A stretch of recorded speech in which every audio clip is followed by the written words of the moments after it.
নমস্কাৰ, এই মুহূৰ্তত জনাইছো অসমৰ প্ৰত্যেকগৰাকী জনসাধাৰণৰ বাবে কেইবাটাও গুৰুত্বপূৰ্ণ খবৰ। আজি হৈছে 10 এপ্ৰিল।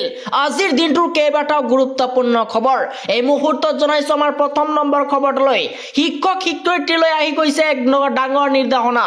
আজিৰ পৰা প্ৰতিগৰাকী শিক্ষকে মানিব লাগিব 9টাকৈ ডাঙৰ নিৰ্দেশনা। পুৱা 9 বজাৰ পূৰ্বে বিদ্যালয়ত উপস্থিত হ'ব লাগিব প্ৰতিগৰাকী শিক্ষকসকল।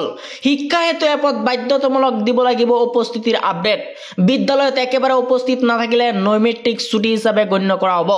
আৰু পোষ্ট গ্ৰেজুৱেট শিক্ষকে নৱম শ্ৰেণীৰ পৰা দ্বাদশ শ্ৰেণী পৰ্যন্ত কৰাব লাগিব পাঠদান। মহানগৰীৰ প্ৰাথমিক বিদ্যালয়সমূহ 2টা 5 বজালৈ খোলা থাকিব লাগিব। আৰু বিয়লি 3:25 বজালৈকে খোলা থাকিব লাগিব এমই আৰু এমবি স্কুল।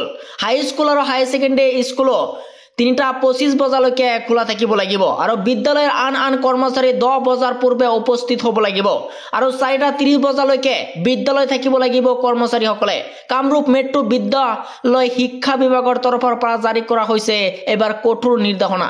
এই মুহূৰ্তত জনাইছো আমাৰ দ্বিতীয় নম্বৰ খবৰটোলৈ। আমাৰ দ্বিতীয় নম্বৰ খবৰতে আছে ডাঙৰ খবৰ। মেট্ৰিক যিসকল ছাত্ৰ ছাত্ৰীয়ে 2025 বৰ্ষত দিছিলে এইসকলৰ বাবে আহি গৈছে এক ডাঙৰ খবৰ।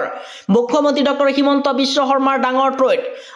আজি দিয়া নহয় মেট্ৰিকৰ ফলাফল। সকলো অভিভাৱক আৰু ছাত্ৰ ছাত্ৰীসকলৰ বাবে মেট্ৰিক পৰীক্ষাৰ ফলাফল কাইলৈ প্ৰকাশ কৰা নহয় বুলি মন্তব্য মুখ্যমন্ত্ৰী হিমন্ত বিশ্ব শৰ্মাৰ। আৰু ফলাফল প্ৰস্তুত হোৱাৰ লগে লগে ঘোষণা কৰা হ'ব বুলি মন্তব্য।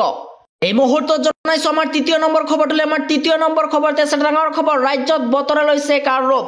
13 এপ্ৰিল পৰ্যন্ত অসম উত্তৰ পূবত জাৰি কৰা হৈছে য়েল্লো এলাৰ্ট। প্ৰতিটো ঘণ্টাত 90 কিলোমিটাৰ বেগত আহিব পাৰে ধুমুহা। বতৰ বিজ্ঞান কেন্দ্ৰই জাৰি কৰিছে এলাৰ্ট। 18খনকৈ জিলাত জাৰি কৰা হৈছে য়েল্লো এলাৰ্ট। আৰু ধুবুৰী, কোকৰাঝাৰ, চিৰাং, গোৱালপাৰা, বৰপেটাৰ লগতে ব্ৰজালি, বাক্সা, কামৰূপ, গ্ৰাম্য, নলবাৰী আৰু তামুলপুৰ, লগতে দৰং, ওদালগুৰি, মৰিগাঁও, দক্ষিণ কাৰ্বি আংলঙৰ লগতে কাছাৰ, হাইলাকান্দি, শ্ৰীভূমি, ডিব্ৰুগড়, চৰাইদেউ আৰু তিনিচুকীয়াত জাৰি কৰা হৈছে এবাৰ য়েল্লো এলাৰ্ট। এই মুহূৰ্তত জনাইছো আমাৰ 4 নম্বৰ খবৰটোলৈ। আমাৰ 4 নম্বৰ খবৰতে আছে ডাঙৰ খবৰ। এবাৰ কোটি কোটি মুছলমানৰ পক্ষত মমতা বেনাৰ্জী। পশ্চিমবংগত বলবৎ হ'বলৈ দিয়া নহ'ব ৱাকাফ আইন। ৱাকাফ আইনৰ বিৰুদ্ধে এইবাৰ হুংকাৰ পশ্চিমবংগৰ মুখ্যমন্ত্ৰী মমতা বেনাৰ্জীৰ।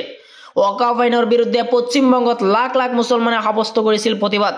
বিজেপি চৰকাৰক হুংকাৰ দি মমতা বেনাৰ্জীৰ এই মন্তব্য। পশ্চিমবংগ বলবৎ নহয় নতুন ৱাকাফ আইন। ইতিমধ্যে নতুন ৱাকাফ আইনত মোহৰ মাৰিছে ৰাষ্ট্ৰপতি। ইয়াৰ পিছতো ৰাজ্যই চলি আছে প্ৰতিবাদ।